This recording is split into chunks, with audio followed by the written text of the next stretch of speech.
Hey, cousins. Real quick, I want to do some quick housekeeping with y'all. Then we're going to dive into part 2 of the Wrestlemania 43 announcement.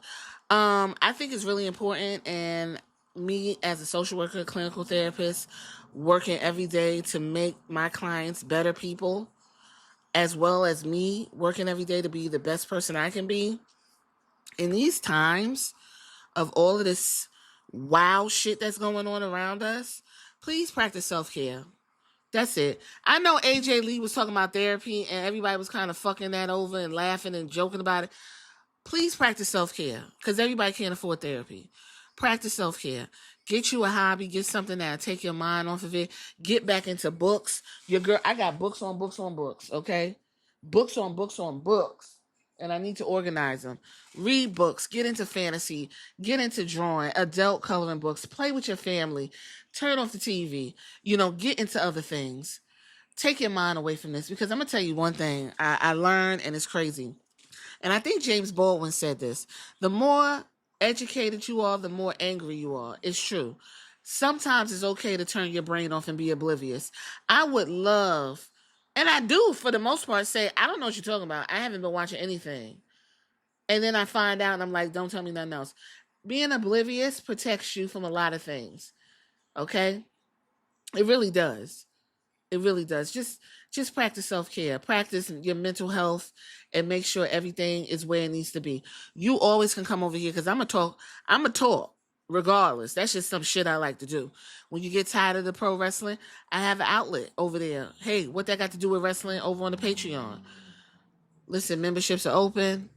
All of that good stuff. At the end of the day, money is tight. Motherfuckers can't even get a ticket to see something they love, okay? In pro wrestling. The best thing you could do is like, comment, subscribe. Fuck turning the bell on. Just watch it. Just watch the product. Just watch what I'm giving you. I'm actually going to take off, turn on the bell, and put watch the show. Watch the episode. I want to have real, coherent, fun conversation with a lot of y'all. But sometimes I feel like you're not watching what I'm talking about, and we kind of bump heads a little bit, and it could be because you're excited and you make the comment, then watch it, or you didn't watch it, you just saw the kind of the banner and it excited you. All of that's cool. I just want to have real coherent adult discussion over something goofy as fuck that is pro wrestling. Okay? I love y'all. I do. We cousins. We cousins. And, I want to make sure the community is smooth and as seamless as possible. And we have our bumps and hiccups, but this should be a place of, escape for the most part. It should be.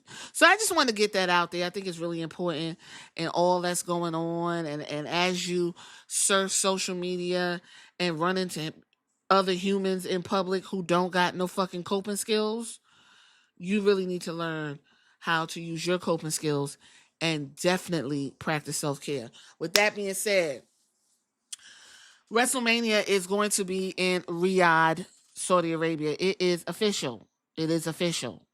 As Adam Pearce says, it's official, guys. This is the new wave that WWE is going in. They are pivoting.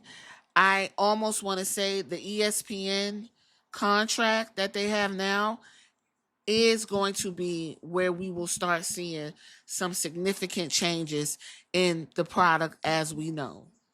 Everybody that keeps going back to what the under the y'all gonna have to say, you know what, in my day, because it's over with, it's done. Okay, them Arabs got money like none other. We getting there at money. We getting there at money. Oh, we getting there at money. We getting there at money. They getting that money. They getting it. And they don't give a fuck about what nobody feels about it. They don't give a fuck about what this regime or the quote-unquote kingdom got going on. And quiet as it's kept, the way the United States is acting with our regime, we damn near getting real close to what the Arabs is doing under the guise of a different religion, but it ain't too far off from what the Arabs got going on. I'm just saying, you know what I mean? So part one was basically I had did that podcast the day before, and it was kind of preparing us for the announcement that took place on Friday. Part two is I actually want to talk about the conference, and it's so many layers, and the way it was presented, almost like a foreshadowing of doomsday, because I don't know if smiling is against the law in Saudi Arabia. Everybody standing up look like they going to the motherfucking gulags. Only person that is like kind of warm and smiling is Bianca Belair. And I mean, she's a warm, smiley person. Like she's like I can see she wants to clap for people that when they're coming in and announcing. Joe Test said a lot of nice things, and everyone's just stoic and dry. Mark Calloway and Shawn Michaels were introduced as the pillars of WWE. They contributed to basically the foundation and the building up of the product. I have no issue with that. None whatsoever. The Heartbreak Kid and The Undertaker, yes, they played a pivotal role in the making of WWE. Then we went and got introduced to, I guess, well, not really the future, but what's happening now, right? These will be the next pillars. These are going to be our future pops, right? Like when The Undertaker show up, everybody pops.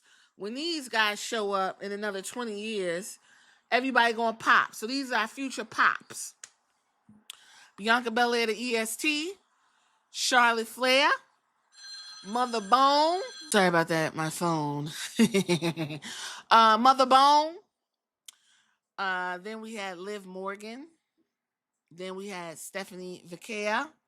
Logan Paul standing next to Stephanie Vacquer. And Seth Rollins, your Raw champion. Okay?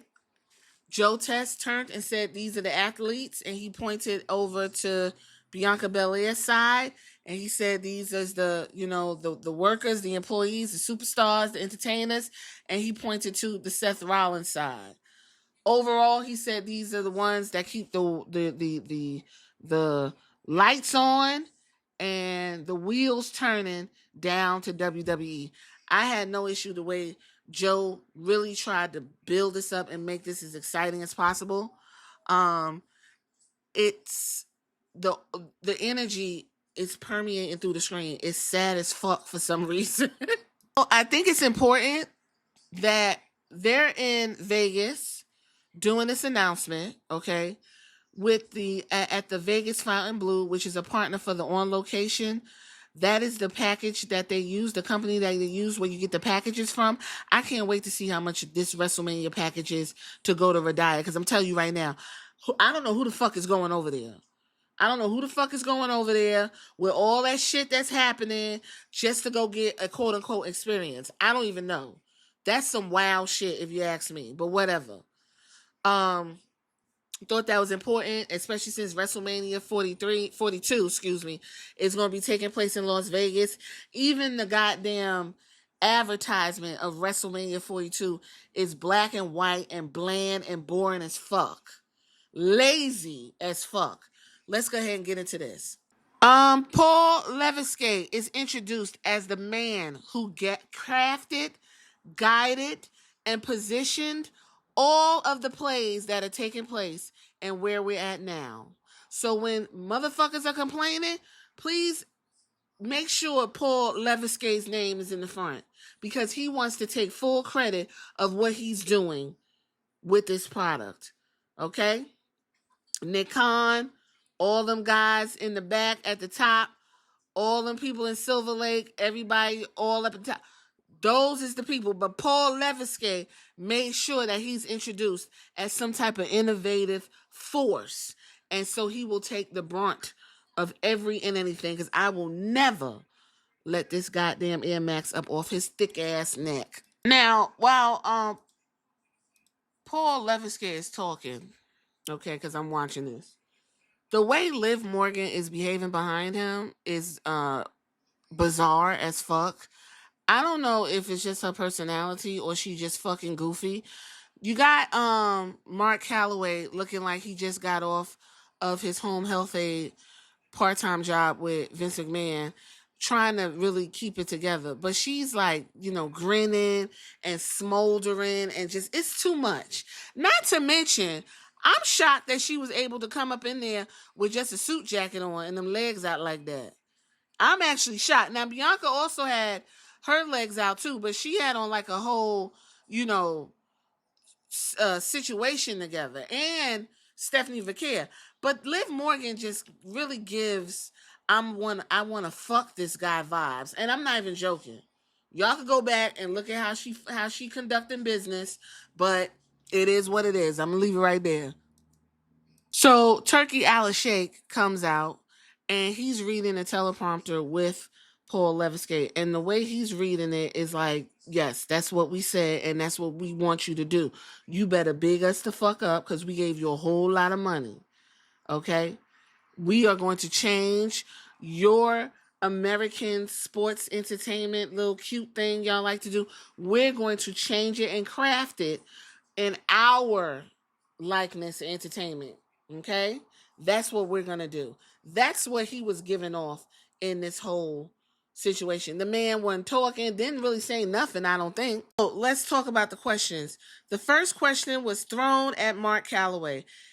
Joe said, for American and international audiences that say, oh man, I should go and see WrestleMania 43 in Saudi Arabia, he said, tell them what they're in for, Undertaker.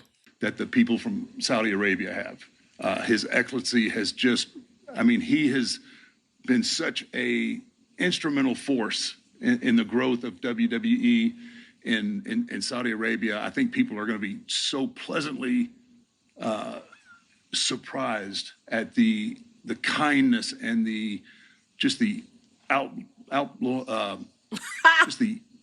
pouring out of the love and appreciation for what we do. And I can only imagine the pomp and circumstances that you always expect from WWE and WrestleMania are going to be off the chart when we go to Saudi Arabia. Guaranteed. Now, while he's saying all that, the Sheik Turkey is literally, he looked like he don't understand a fucking thing that's going on. He is sitting there like, yes, as long as they read what's written on that goddamn teleprompter, I don't give a fuck about none of this. I just want people to know that this is I'm the captain. This is my ship. And all these motherfuckers is on board with what we got going on over here in Saudi Arabia. Next question is being thrown at Miss Bianca Belair. Okay, Joe goes down the gambit with Miss Bianca, all of her accolades. She wrestled there 9 times. Who knew? He said, what has your experience been like here at, working out here in Saudi Arabia? Because you've done a lot of firsts. And we all know how it is being a woman in Saudi Arabia. Let's go ahead and listen. Let's go ahead and listen to what she says. It's amazing. It's amazing to be a part of a lot of great moments. The hospitality, the culture, the crowds are always great. I think Saudi Arabia has become a space specifically for women to make amazing moments and make history that's not just important for little girls and women to see, but for little boys and men in the whole world to see. And every time we go to Saudi Arabia, I see it evolve more and more, whether that's inside the ring with more women on the show or outside the ring with seeing women on billboards and posters. And that became even more apparent to me. Last time I went to Saudi Arabia, we had an all-women's battle royal. Right. And when we came out, every single woman that came out, the crowd had a chant for them. And when we went backstage, we had a special moment with Natalya because she was a part of the very first women's match in Saudi Arabia. And it has just been very special to see where it started and what it's evolved into. And it's been an honor to be a part of that progress and that change. And now having WrestleMania in Saudi Arabia, it just shows that WWE, it transcends globally and it continues to make history. And as a woman, it's very special to be a part of this. Yeah, you've been. Okay. Very, very diplomatic. And I'm going to tell you what, she sounded better than The Undertaker, who's seasoned, who has so much to fucking say, But again, she is a college educated woman, a little more articulate. Everyone seemed to be very upset by what she said. Now, I do see the irony in what she said. I see the irony in what both of them said, but this is where the conversation gonna come in. What do you do when you are the face of the company? There's a reason why those people are standing back there and she's sitting next to Paul Levesque having this conversation. Bianca Belair has been the face of the company since she pretty much came on the scene on the main roster. Her and Montez Ford, they present beautifully. They bring that diversity. It did not fall on me that line in the back represented the diversity of the company. I'm shocked Sami Zayn went there, but whatever. He's gonna be the world champion here soon anyway. And it's to swarm up people that look like her to want to come over and see what's going on. You see, I'm over here talking about a conference. I wouldn't give a fuck, to be completely honest with you. But my girl is there. We all want to know what's going on. I see her fingers are bending. So that's a good thing, right? Because I literally just did a podcast, which was like, where the fuck is Bianca? I miss Bianca. Okay? Yes, I do see the irony. With all that's going on in Saudi Arabia with women, they're never going to put the terrible shit to the forefront. Of course, they're going to promote the positive shit and all of that. It's propaganda. I know. And everyone who gets their panties in a bunch over propaganda, please understand, United States have some of the most propaganda you can handle. Japan is another place. Propaganda for that ass, okay? I think she answered the question the best way she could without stepping on that man and without upsetting her boss who's sitting right next to her. What a terrible position to be put into for everybody that's there, to be completely honest with you. Terrible position. All right, then after that, Joe gave Bianca her kudos. Very good, well said. He went to Paul Levesque. Why is this significant? Paul Levesque essentially said, because the Munions, and we got the money and the money and the money and the money. Okay, then he went over to Turkey Sheik and he asked him, how do you feel about bringing WrestleMania to Saudi Arabia and why this is pivotal? Let's listen in on that answer. First of all, I want to thank the Crown Prince who supported us and Gia. Without him, we cannot do anything. And with his support, especially also for WWE, will happen in our country. And before 8 years ago, I meet my father, Vince McMahon, and Triple H in my home when I was the Minister of Sport in my country. And I say to them, let's go and have changing to the future. Okay, the one thing he said, which I know he didn't mean it to come out that way, because he's really looks like he's about to pass out because his English is just bleh. He met at his father's home with Vince McMahon and Paul Levesque, because it sounded like he said, I met with my father, Vince McMahon. He met with his dad, Vince McMahon, and Paul Levesque at the home. Okay, let's finish. Doing big project together. And I hope now we delivered some of what we say. Before couples of years, my close friends, Nick Khan, became the president of WWE. And now we are saying to him that you are continue the legacy of Vince McMahon, and you delivered for us a very big project, and very big surprise will come in this year and next year, inshallah. I see WrestleMania in Vegas before 4 months. Bringing 200,000 people to Vegas. And okay, for the most part, he's just basically letting us know that he is grateful for the project and getting to show the world what money can do and how money can bring over all kind of shit that you want whether the people like it or not. That's it. I mean, the guy, answered it. Like I said, he's very proud of himself that he answered it. I wish he would look over, because he just sounded like goddamn Mark Calloway. They both got a goddamn speech impediment, if you ask me. One just don't know how to speak English good, and Mark Calloway got CTE. So what the damn difference? Huh? So that is really the conference. Of course, people zeroed in on Bianca. She was the only person to talk. She did the best she could when the question of women was thrown her way. She is the face of WWE Women's Division. She did the best she could with what she had in this particular difficult ass setting. Don't forget, Royal Rumble is coming to Riyadh January. So, I mean, they already got the big shit. I want to say this.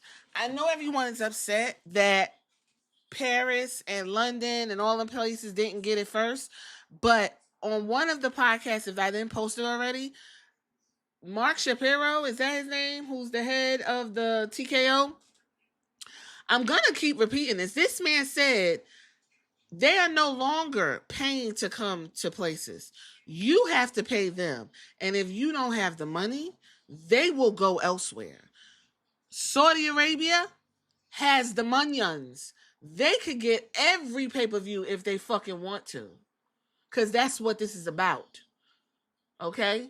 And I think once everyone gets over the shock of what's happening, then I think everyone is going to simmer down and understand that eventually, I do believe this, eventually, I'm not even going to put a timestamp, eventually, WWE, a majority of what's going on will probably take place exclusively in Saudi Arabia with Riyadh season.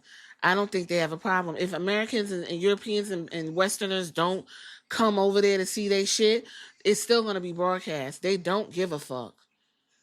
That's my whole thing. The people that go to these shows, they're part of the kingdoms, court, and constituents. They got money for these shows. They not gonna have just regular Joes like us. If you ever went to a live show, motherfuckers is coming in there in flip-flops, clogs, teeth missing, musty.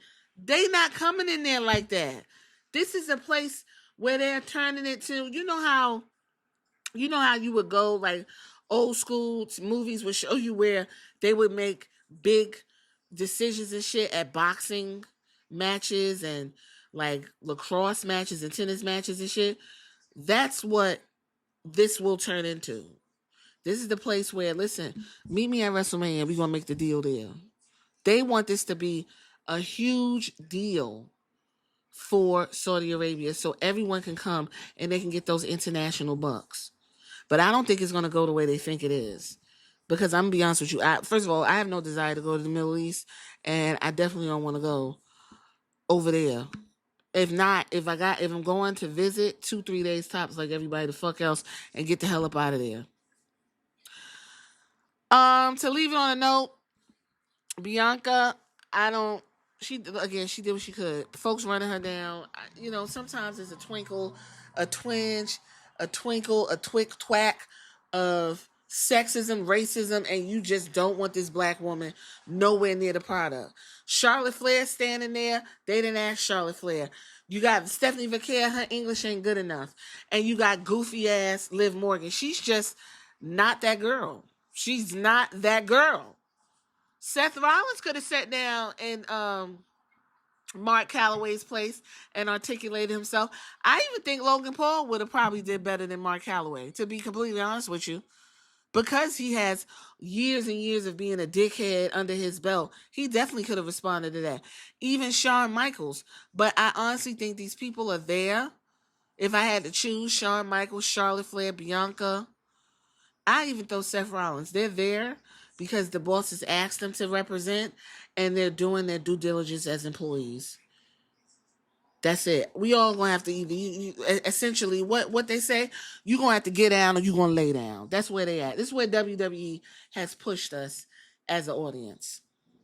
You made it this far. Let me know what you think.